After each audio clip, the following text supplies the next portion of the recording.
Good morning students, Hindi class में आप सबका स्वागत है। स्टूडेंट्स, हम पढ़ रहे हैं पाठ्य पुस्तक स्पर्श का पाठ तुम कब जाओगे अतिथि।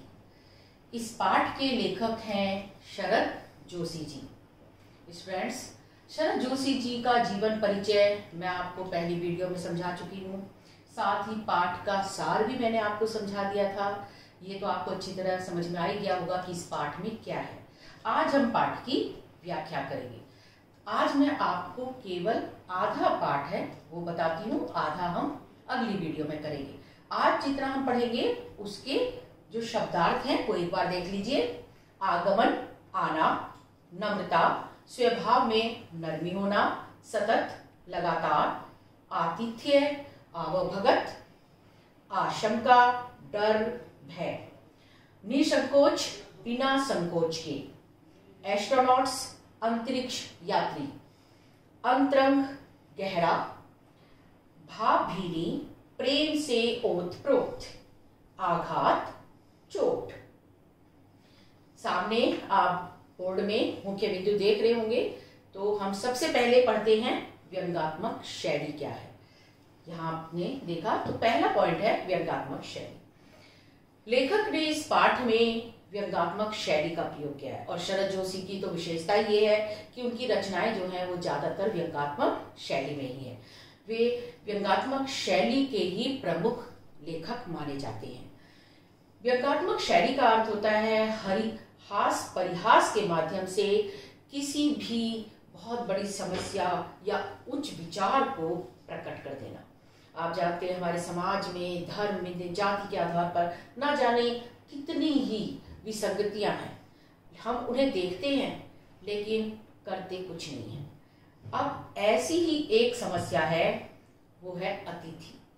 हम जानते हैं कि अतिथि देवता होता है क्योंकि हमारी भारतीय संस्कृति में हमने यही पढ़ा है, अतिथि देवो भव। लेकिन आज की व्यस्त दिनचर्या में, आधुनिक युग में, अब ये जो हमारी सूक्ति थी इसका जो असर है वो कम होता जा रहा है। आप खुद ही देख रहे होंगे आज किसी के पास इतना समय नहीं है कि वो अतिथि का आदर सत्कार बहुत दिन तक कर पाए। आज के आधुनिक युग में तो अतिथि आए, एक दो दिन मिले और चला जाए, यही अतिथि के लिए अच्छा है। लेकिन अगर वो आए और ज्यादा दिन तक रुक जाए तो मेजबान के लिए बहुत बड़ी परेशानी आ जाती है, बहुत बड़ी मुसीबत का कारण बन जाता है अतिथि। वैसे तो अतिथि शब्द का अर्थ ही होता है जो बिना तिथि के आ जाए। अतिथि जो बिना तिथि है अर्थात कभी भी आ जाए, मेहमान तो उसी को कहते हैं। लेकिन पहले तो ये बात ठीक थी, अब उसका कारण क्या है? आज हम देखते हैं आधुनिक युग में परिवार के सभी सदस्य, कोई पढ़ने लिखने में व्यस्त रहता है, कोई अपने कामकाज में व्यस्त रहता है। तो आज की आधुनिक जीवन शैली में हम देखते हैं लोगों के पास सब है, सुविधा है, साधन है, लेकिन समय नहीं है। और समय की कमी के कारण ही उन्हें अतिथि का आना बोझ लगने लगा है। तो उसी पर आधारित है ये पाठ, तुम कब जाओगे अतिथि। तो व्यंग्यात्मक शैली क्या होती है बच्चों, ये अच्छी तरह समझ में आ गया होगा।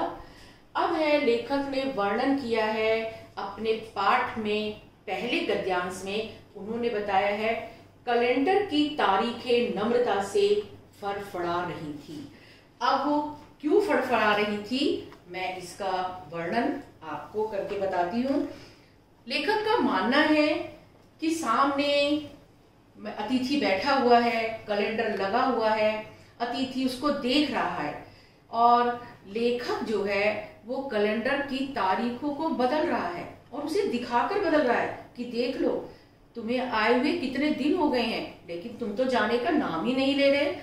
ये दिखाकर ही उन्होंने कहा कि लेखक तारीखें बदल रहा है और बेचारी कैलेंडर की तारीखें भी नम्रता से फड़फड़ा रही हैं, अर्थात वे भी जो है स्वभाव में उनके नरमी है और उससे मानो अतिथि से कह रही हैं कि अपने जिस तरह से तुम्हारा आदर सत्कार हो रहा है इसी आदर सत्कार के साथ तुम भाभिनी विदाई भी ले लो।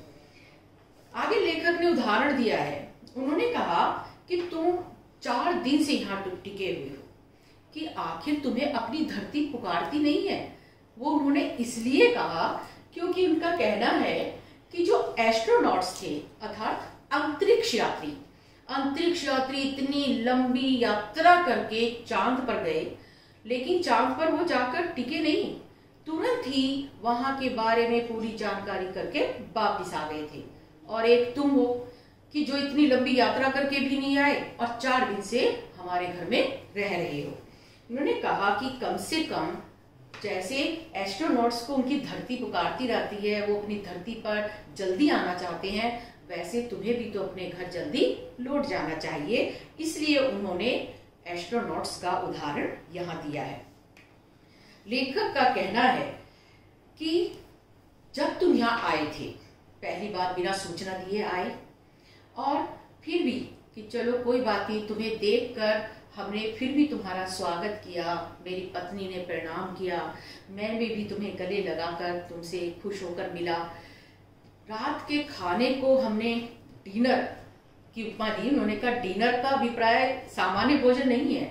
डिनर का प्रयोग लेखक ने इसलिए किया है कि रात के खाने को हमने उच्च श्रेणी का खाना बनाया, जिसमें उन्होंने कहा हम तो उतना नहीं खाते थे, लेकिन तुम्हारी वजह से 2-2 सब्जियां बनाई, रायता बनाया और कुछ मीठा पकवान भी बना, और ये सब कुछ केवल तुम्हारे लिए किया। और लेखक का मानना है कि जैसे ही तुम आए थे, मेरी जेब में मेरा बटुआ जो है वो कांप गया था। इसका अभिप्राय है कि जब तुम आए तो मुझे मन में ये संकोच तो जरूर हो गया था, यह आशंका तो जरूर थी कि अब मेरा खर्च बढ़ने वाला है, क्योंकि जब आदमी रोज है तो वो सब अच्छी चीजें नहीं खाता। वो एक तरह से उन्होंने मध्यम वर्गीय परिवार का वर्णन किया है कि जो मध्यम वर्गीय होते हैं वो अपने घर में, ठीक है, एक सब्जी बना के भी खा लेते हैं, लेकिन जब मेहमान आता है तो उसके लिए अलग अलग तरह के व्यंजन पकाए जाते हैं, तो उसमें खर्चा तो होता ही है। तो उन्हें यही कहा कि जैसे ही तुम आए थे, मेरी जेब में मेरा बटुआ कांप रहा था, अर्थात मुझे एहसास हो गया था कि अब मेरा खर्चा कितना बढ़ने वाला है। और जो मध्यम वर्गीय परिवार होते हैं वो जैसे ही उन्होंने काम का वेतन आता है तो वो पूरे महीने का हिसाब लगा लेते हैं, कहाँ कितना खर्च होना है, और थोड़ा सा भी ज्यादा खर्च हो जाए तो उनके बजट पर फर्क पड़ता है। यही समझाने की कोशिश की है लेखक ने इस पाठ में। उन्होंने कहा फिर भी हमने तुम्हें आराम से बिठाया, दूसरा दिन आया, दूसरे दिन भी उन्होंने कहा हमने ऐसा सामान्य भोजन नहीं बनाया, बल्कि हमने भोजन को लंच की गरिमा प्रदान की। अर्थात लंच की गरिमा प्रदान करना, उस समय भी हमने तुम्हें उच्च कोटि का भोजन कराया। और साथ में उन्होंने कहा कि मेहमान नवाज में हमने जरा सी भी कमी नहीं रखी, साथ साथ तुम्हें पिक्चर दिखाने भी ले गए, क्योंकि उस आज के जमाने की बात अलग है, उस जमाने में पिक्चर दिखाने में भी बहुत ज्यादा पैसा खर्च होता था। तो उन्होंने कहा तुम्हें पिक्चर दिखाने भी थिएटर लेकर गए, यानी अपनी तरफ से कोई भी कमी तुम्हारे आवभगत में, तुम्हारी एक तरह से सम्मान में, आदर में हमने नहीं छोड़ी।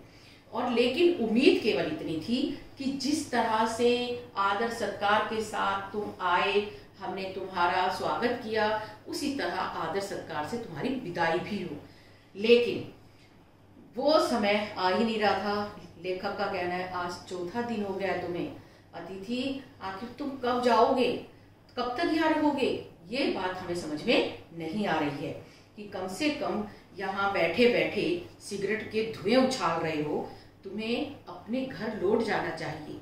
कि उन्होंने कहा आखिर अगर मेजबान का फर्ज होता है अतिथि का आदर सत्कार करना, तो अतिथि मेहमान का भी फर्ज होता है कि वो भी मेजबान का ख्याल रखे, उसकी परेशानी का कारण ना बने।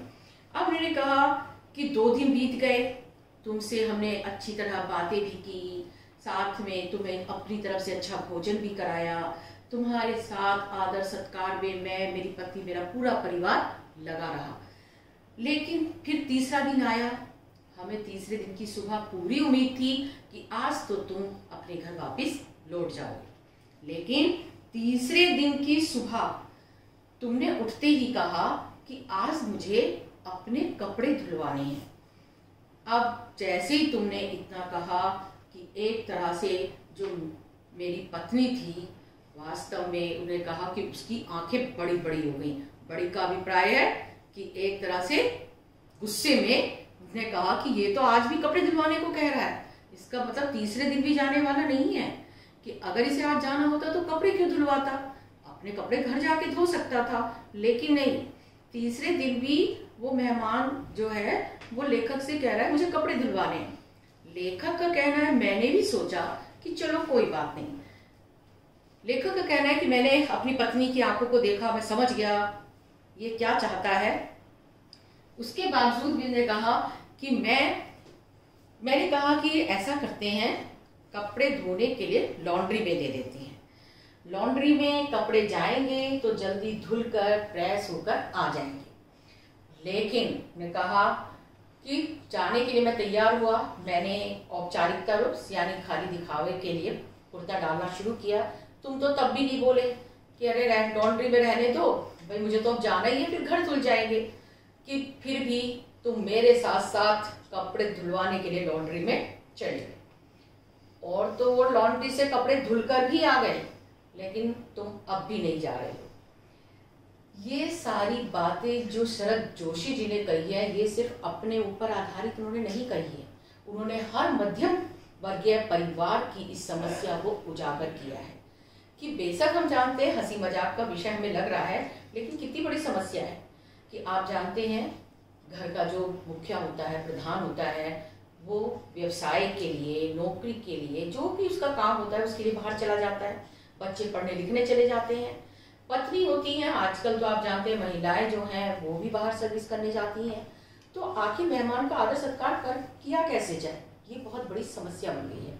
ऊपर से महंगाई का जमाना है, महंगाई के जमाने में आप जानते हैं आज अलग से किसी का खर्चा सहन करना बहुत बड़ी बात है। आदमी बस अपने परिवार का भरण पोषण कर ले, ये उसके लिए बहुत है, और अगर आके अतिथि भी रहने आ जाए और खर्चा बढ़ जाए तो उसके लिए असहनीय हो जाता है। यही समस्या उठाई है शरद जोशी जी ने इस पाठ में। अब हम देखते हैं कि 3 दिन हो गए थे, तीसरे दिन जब कपड़े लॉन्ड्री से धुलकर भी आ गए उसके बाद भी लेखक नहीं गया। अब चौथे दिन का वर्णन हम कल की वीडियो में पढ़ेंगे। थोड़ा मन में लग रहा होगा ना कि अब क्या होगा, चौथे दिन क्या होगा, तो बच्चों कल का इंतजार करिए। कल हम पढ़ेंगे कि चौथा दिन लेखक के घर अतिथि का कैसे बीता। बच्चों मुझे उम्मीद है कि आपको वो पाठ अच्छी तरह से समझ में आ गया होगा, शरद जोशी जी का जीवन परिचय और जितना मैंने बताया इतना पाठ। अगर आपको समझ में कुछ भी नहीं आता है बच्चों, मैं हमेशा कहती हूँ मैसेज करके या फ़ोन करके आप पूछ लिया करो, लेकिन साथ साथ अपना वर्क कंप्लीट करते रहिए। और सबसे जो मुख्य बात है वो है अभी तक आपने अपना हॉलीडे होमवर्क नहीं भेजा है, अपना हॉलीडे होमवर्क जल्दी भेजिए। Thank you.